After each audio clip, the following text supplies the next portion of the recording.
The next article I wanted to talk about is titled School Boards Pushing Masks Will Be Physically Removed by Strong Men, vows GOP nominee. This is written by John Jackson on Newsweek.com, so let's give this article a read and see what it has to say. Steve Lynch, the Pennsylvania Republican Party's nominee for Northampton County Executive, God, that's a long title, seemingly pledged Sunday to use physical means to resist local school mask mandates. Forget going into these school boards with freaking data. You go in these school boards to remove them, Lynch said during a freedom rally against mandates in Harrisburg, Pennsylvania, as captured by video on freedomnews.tv. Let's actually watch the clip. I got the clip. Kitty, go on. You don't get these headphones. All right, check this out. This was made in late August 2021. This virus is they weaponized it to get rid of a president, number one. That was number one. Let's not forget that, okay? It doesn't matter what your political beliefs are. That all took place to destroy what this country was doing. We were thriving. The economy was thriving. They destroyed it. And by the way, this is Steve Lynch. This is the guy we were talking about right here. He's a Republican nominee for a state Republican seat. Let's keep listening. The economy was thriving. They destroyed it. These people, all of them, anybody that's not standing up for this, at a minimum belongs in jail. At a maximum, should be tried for treason. And we all know what treason is. Okay, so I'm not sure why he thinks that people should be tried for treason. I just went over the definition of treason according to the U.S. Constitution in the last segment. But just for good measure, let me read it one more time. Treason against the U.S. shall consist only in levying war against them or in adhering to their enemies, giving them aid and comfort. The only way it could be treason is if you don't view yourself as part of the U.S. or you don't view them as part of the U.S. Now, I wanted to point one more thing out here regarding this clip. What this guy is saying here is that the economy was basically going really, really well, and then it was destroyed. I want to point out that Trump is the one that put the brakes on, okay? Trump called for lockdowns and stuff originally. Trump was the president when this shit happened. So I don't know who the fuck you think is to blame for this, but Trump was the one in power when it took place. Number two, we did put a stop to a good economy, or reasonable economy. That's correct. Because we wanted to save people's lives. Now, how many lives is a good economy worth? This could be over in 6 months for us. If you got your shit together and got vaccinated. Of course, we know you're not going to do that, but it could be over in 6 months if you got your shit together, and we could be on top economically as a country. This could be the first country to completely come out the other side, go back to normal completely, and really start pumping out economic incentives and building up our economy. Instead of trying to come out the other side as quickly as possible and building a strong economy first, these guys are obsessed with not wearing masks, with getting more people needlessly killed, not getting vaccinated, not locking down. This is like the party of death at this point, really. It's not the Republican Party, it's the death party now. What happened to pro-life? Every life is sacred, every life is precious. What happened? Where did all that shit go? You suddenly don't give a shit about life when there's some quick and easy fix that you can do. School boards, you are done. You're done. I'm organizing right now. I'm not going to give you the school district, but guess what I'm going to be doing? We got bylaws. We got parents looking at the bylaws. I plan on going in these school boards. Ian and other strong men. Men, where are you? Men, wake up, smell the coffee. Let's go. Make men great again, right? Make men men again. Let's go.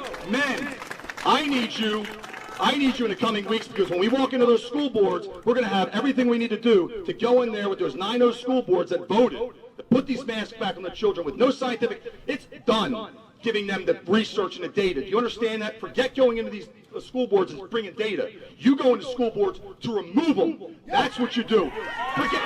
They don't follow the law. Huh, interesting. So this guy says he wants to actually walk into these school boards and physically remove people, like, from the boards if they, like, duly elected representatives, remove them physically from their elected position and put new people in, I guess? Is that the plan? You know what's really fascinating about this? I actually did a little browsing earlier and found this clip from Hong Kong.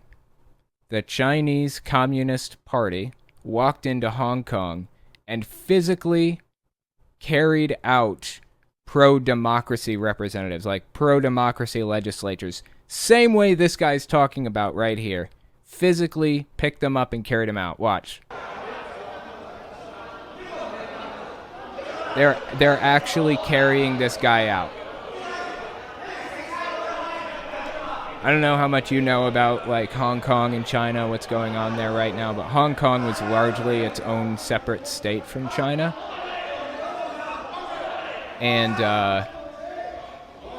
they wanted to stay separate, and China basically just came in and took everything over and physically carried these people out.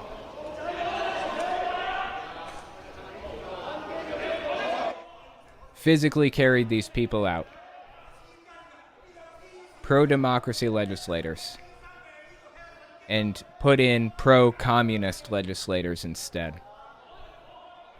Fascinating, right? Is that what Steve Lynch wants? I mean, that's what he's literally describing right now. He's literally describing carrying people out, duly elected representatives, carrying them out and putting somebody else in. I need you in the coming weeks, because when we walk into those school boards, we're going to have everything we need to do to go in there with those 9 school boards that voted to put these masks back on the children with no scientific. It's done.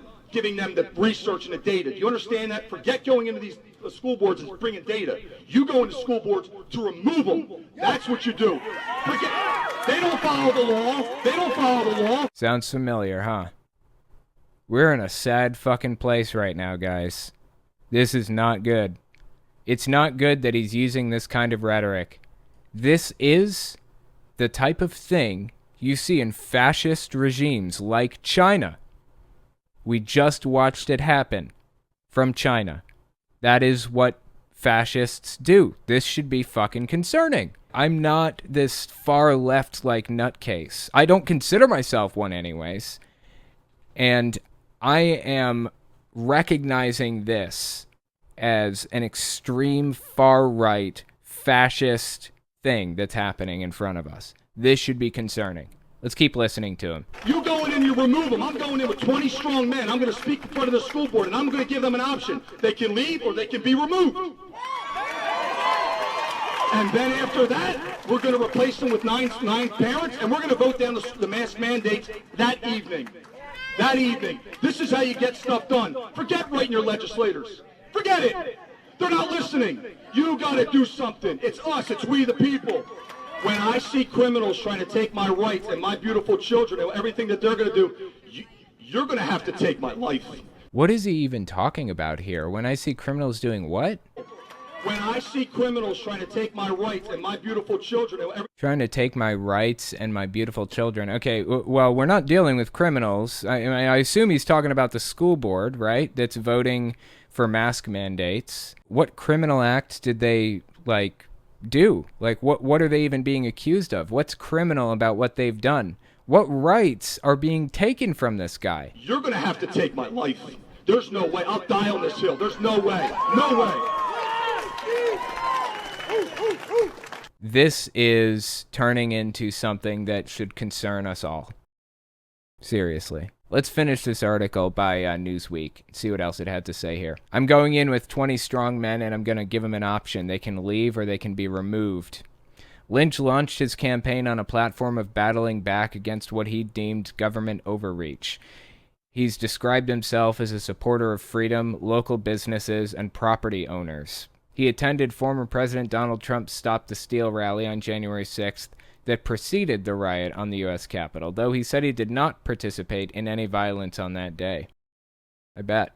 Guess we have no way of knowing, because we haven't seen him on camera, apparently. However, the Morning Call reported that Lynch has shared debunked claims on social media that the Capitol riot was caused by liberal radicals, and that he's pushed the similarly debunked conspiracy theory that President Joe Biden did not fairly win the 2020 election. Fascinating. So he thinks that the Capitol riot was caused by liberal radicals. Okay. Why did Republicans en masse vote against having an investigation into it then.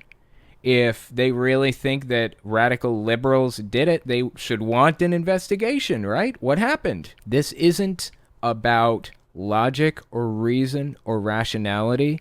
It is about owning the libs. It's about hurting your enemy, about viewing the other people as others, as bad. Good versus evil, us versus them mentality. That's what this is about. When you get one of these mindsets, it leads to absurdity every time. It's nearly impossible to escape. This is extremism right here. What we're looking at is extremism. Lynch is against school boards implementing mandates on children and school staff wearing face masks to curb the spread of COVID-19. As of last week, Northampton County had a fifth highest average daily number of new COVID cases in Pennsylvania. The county's school board voted last week to make masks mandatory for students, staff, and visitors. Interestingly enough, actually, Kylie's old school apparently ended the mask mandate. Of course, super conservative school, super conservative district in a super conservative state. I was surprised that they had masks in the first place. But yeah, they ended the mask mandate. All of the students in protest refused to wear their masks on the last day anyways, like the fucking idiots that they were. And suddenly, a COVID case appeared in her old school. Glad she doesn't go there anymore, huh? It's spread all through the district. They are in, like, code red right now. I'm still getting the voicemails from them because I haven't, like, canceled or opted out yet or whatever. But, yeah. They are on code red, and now they have mask mandates anyways. They reinstituted mask mandates in this deep red school, in this deep red district, in this deep red state. Because at a certain point, you realize that, you know, science trumps ideology, whether you like that or not. And if you want students to be safe, then they need to wear masks. I don't know what kind of blowback they're dealing with right now, but I would kill to be a fly in the room on that board meeting.